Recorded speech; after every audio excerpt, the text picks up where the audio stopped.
So I saw this video and I've seen this same stupid ass joke be told over and over and over again on the internet. I saw it the first time I saw it, I think it was on X or back when it was Twitter. And then I saw it again on Instagram, and now it's on TikTok. It's the same stupid old joke, right? And I saw it, and I've already like made videos responding to it and made comments about it or whatever. But I was already about to do this video, and I feel like they coincide, like they connect a lot, even though it's not a direct one-to-one, but it does give us a lot of insight. And I was like, oh, this would be a perfect time to address this as well, this dumbass talking point, right? Like once and for all. This how you know bitches only make unrealistic standards for men. I've never seen a stud over 6 feet that make over 100K, over 6 figures. But I always see a stud with a bitch. You think you ain't? You think like now we're going to get into the why that is, but it's so funny that he doesn't recognize that he is saying the reason why is right in his fucking face. It's in his face. Instead of him recognizing it, he flips it around and goes, women have unrealistic expectations of men, which are true. But you guys know, I've said it before. Women have unrealistic expectations of men. And here's why. Because the things that women do, right? Women expect men to be like them. Women expect men to put forth the same effort that women put forth. Women expect men to have the same amount of integrity that the woman has, and so on and so forth, right? The reason why it is unrealistic, though, is because most men are not, I don't want to say the word capable. We're not equipped to do that right now. We need to equip ourselves with the right tools to do it, right? But we're not like, we don't come ready to do that. So by that, I say the expectations are unrealistic, right? To really expect a man to do that is unrealistic to me because most men can't do it. And a lot of women have figured this out. Since they know those are unreal expectations, guess what those women are doing? They're not dating men anymore. Congratulations, men. That's what happened, right? Not me, though. Y'all be safe. I'm married, but I'm just letting the men know. Hey, that's what happened. The women have figured out that their expectations for men are like unrealistic based on the way that men are, based on the tools that men currently are equipped with, right? Not to say that men can't do this. We can, we should, we need to, we have to, right? But most men aren't going to do it, and and a lot of men are incapable of doing it. And some men can do it, but aren't equipped with the tools to do it, right?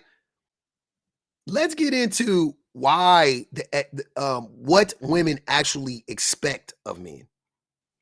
Let's get into what women actually expect of men, and why a gay woman, or why gay women, it's easier for them to link up, or it's, whatever. It seems like the expectations are lower for a quote unquote stud, as this guy says. The reason why the expectation is lower, the expectation is not lower for that woman. It's just that woman meets that expectation, right? And here is the expectation. A lot of men don't know how to have good conversations. I'm not trying to. No, this is all fair. They don't ask follow-up questions. Yeah, but they don't do that with each other. I feel like that's why men aren't good friends to each other. Because they talk and comment, but they don't prod and poke. And my husband will be like, oh, they're moving to New Mexico. I'm like, let's go back. Hold on real quick, because that was a fucking bar, Issa. That was a bar. And this is what women, she just said what women expect from men. And then these are women talking about this. Gay or straight, it don't matter.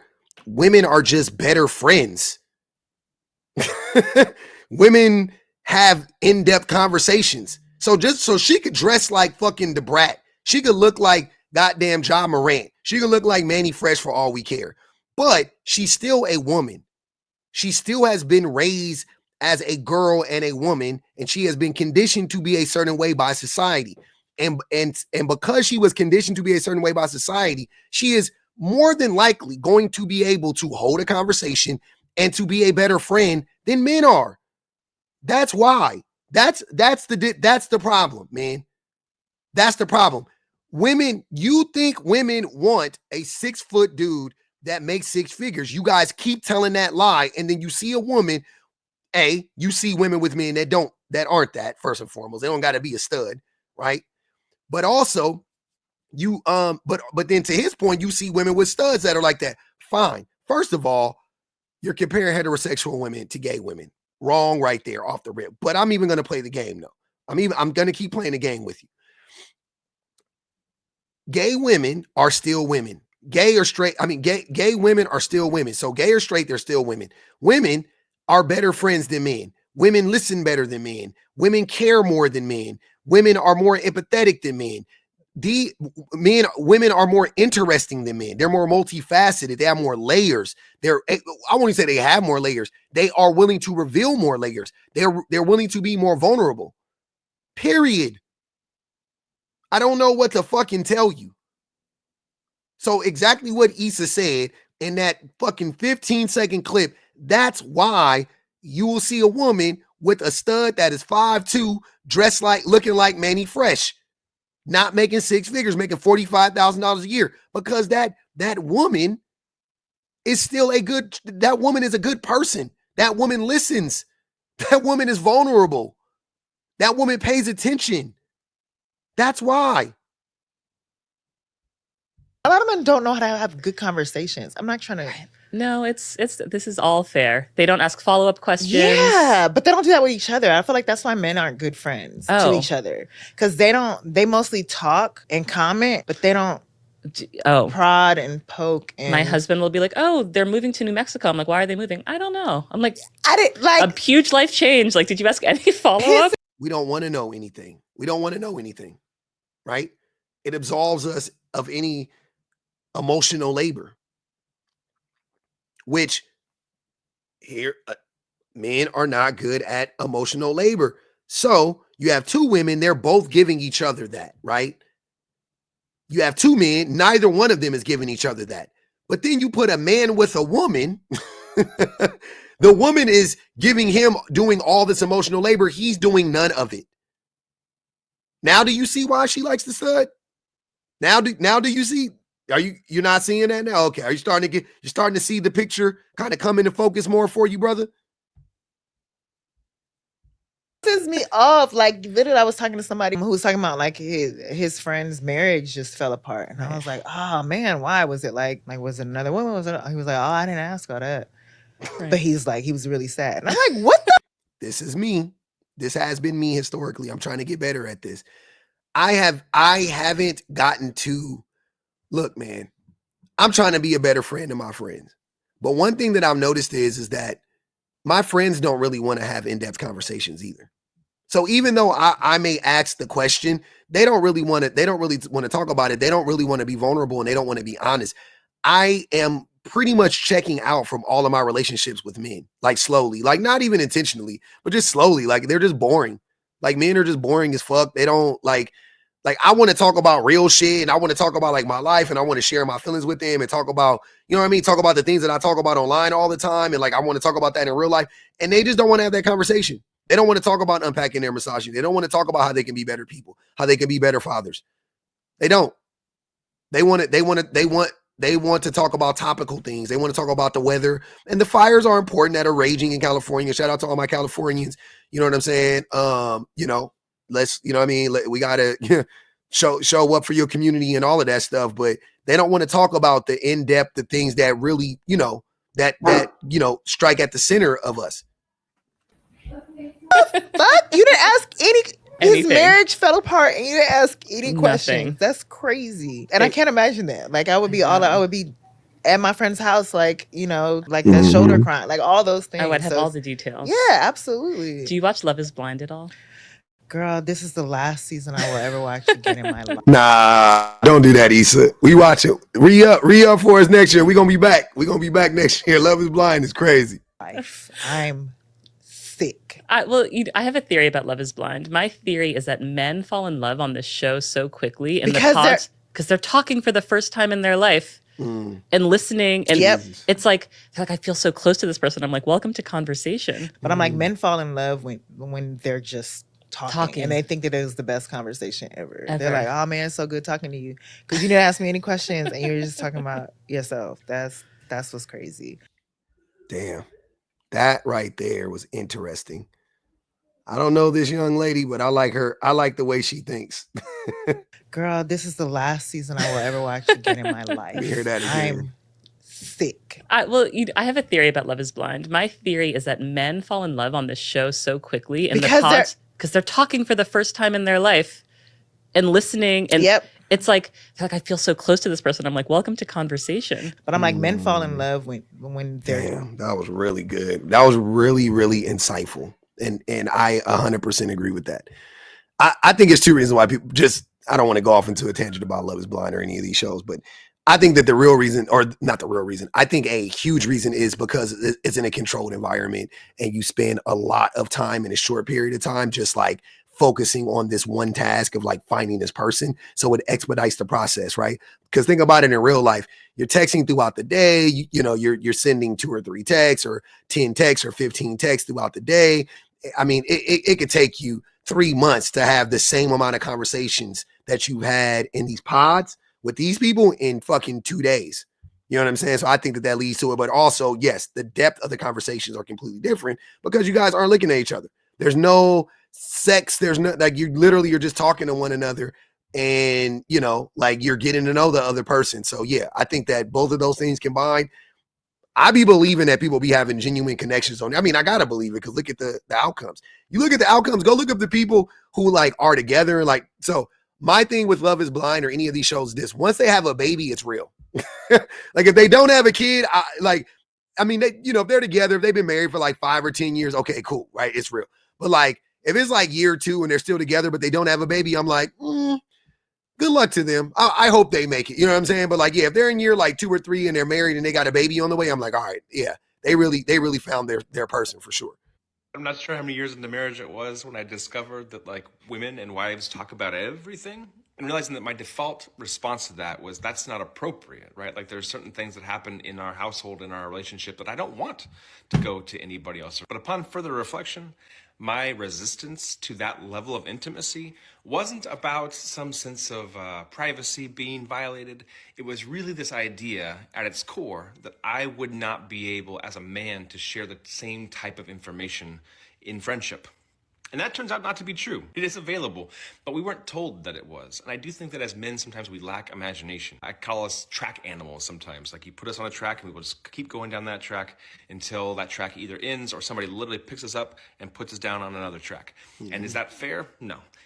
Men are very rigid. 100%. Men are very rigid. That's a problem with men. We are programmed to be rigid.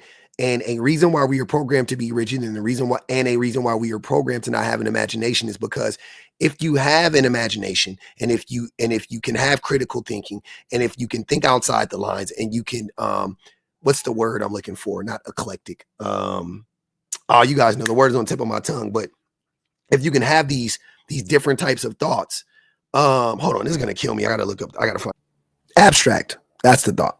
It just popped in my head. Okay. So men, if you lack abstract thought, then you won't be able to see like the issues that exist, right?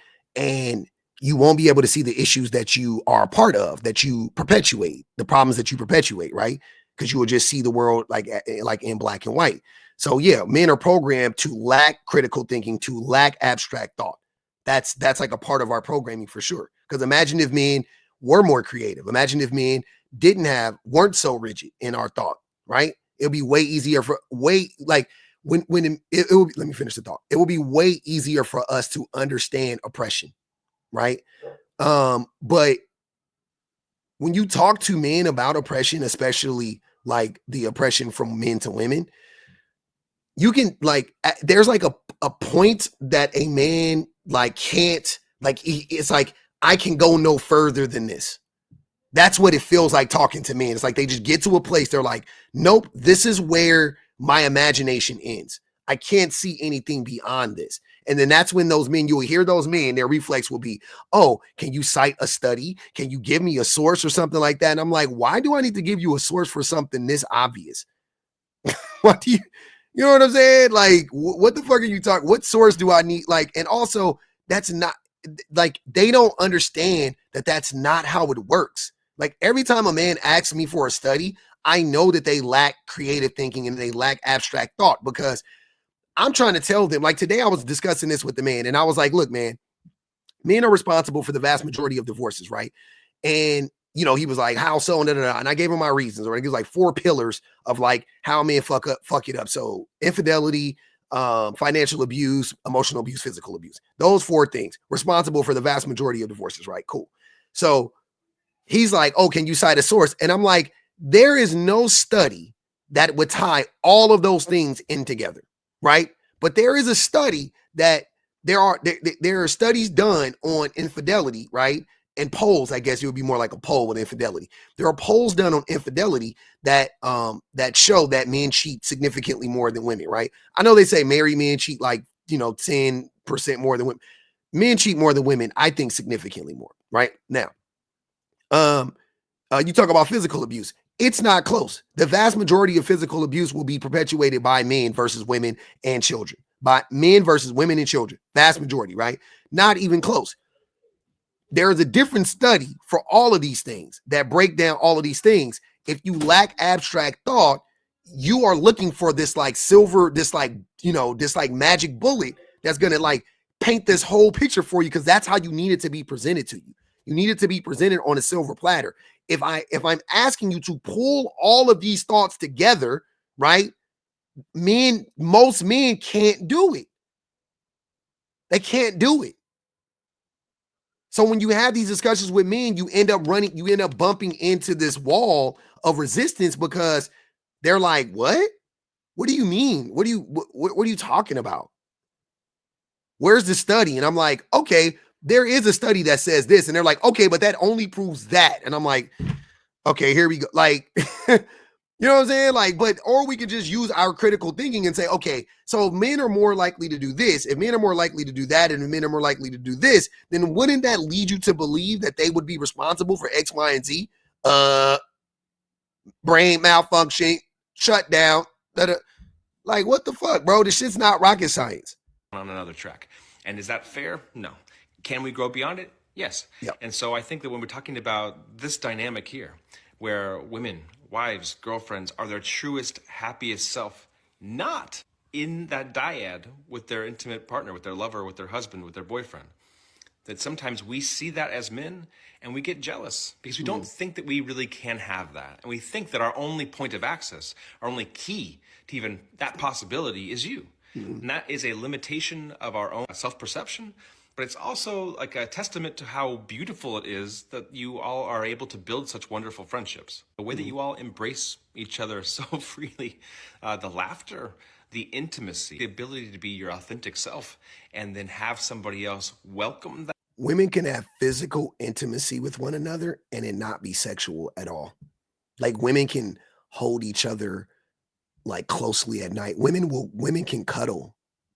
Nobody thinks the women don't feel gay. They don't feel like they want to kiss like, you know what I'm saying? Like, they could just physically hold each other all night, like sleep in the same bed, hold each other, spoon, like whatever, right? Like, hold hands, brush each other's hair, play with each other's hair. They could touch each other's body parts, damn, you know what I mean? Like, jokingly at the very least. Like, women can do so much more than men because of how they're conditioned and how much freer they are when it comes to this, because they have freed themselves from this, that it scares men. It freaks men out, right? Like, women are, the way that I look at women and men in this is like, women are like Dominique Dawes. I'm old, I know. Women are what's her name? What's the Gabby, right? Or no, not Gabby Douglas, but Gabby Douglas, any of them, any of the dope gymnasts, right? Women are flexible like them, and men are like 70-year-old, retired football player, brittle. Like, they can't bend over to tie their shoes. They can't bend over to touch their toes. You know what I'm saying? Like, when it comes to this, like, men are just so stiff, so rigid, and so brittle and fragile. our minds, our egos, our manhood, all of this is so fragile. We cannot allow ourselves to express ourselves in this way. We cannot be that expressive, right? We can't hug each other. We can't hold each other. We can't tell each other we love each other. We don't even like looking at each other in the eyes. Have our conversation. We're spending fucking doing the Stevie Wonder shit when we're talking. We don't just sit down and talk face to face like this. Hey, brother, how you doing? Da, da, da, da. We don't do that. Right? That is something that men need to deal with. That is something that we need to unpack. Right? We need to get there for our sake, for the sake of women and the sake of children. We need to get there. That's a way to maintain when one cannot participate in such a universal experience is to dismiss its importance. And I think that's a lot of what we're seeing with men belittling women. We are insanely jealous of the community that you all have built. And rather than thinking that we can belong to it as well, we want to burn it down. Or that we could help build our own. We oftentimes resort to throwing pity parties or acting very childishly and saying, if I can't have fun, then no one can. Guys, we can do better. A marriage is only as good as its friendship. And that brings us full circle back to the beginning when I was talking about the friendship between the reason why you will see a woman with another woman who is shorter than her, fatter than her, not as attractive as she is, makes less money than the reason why you will see that is because that woman is a good friend at the end of the day. And men aren't. We are terrible friends to women, and we are almost just as bad friends to men, to our men, to our male friends. That's just the reality. So, hey, instead of you being jealous of a stud, sir, why don't you just become a better friend to a woman? And you too could get a woman that loves you for you and not wants you to be 6 foot and make 6 figures, right?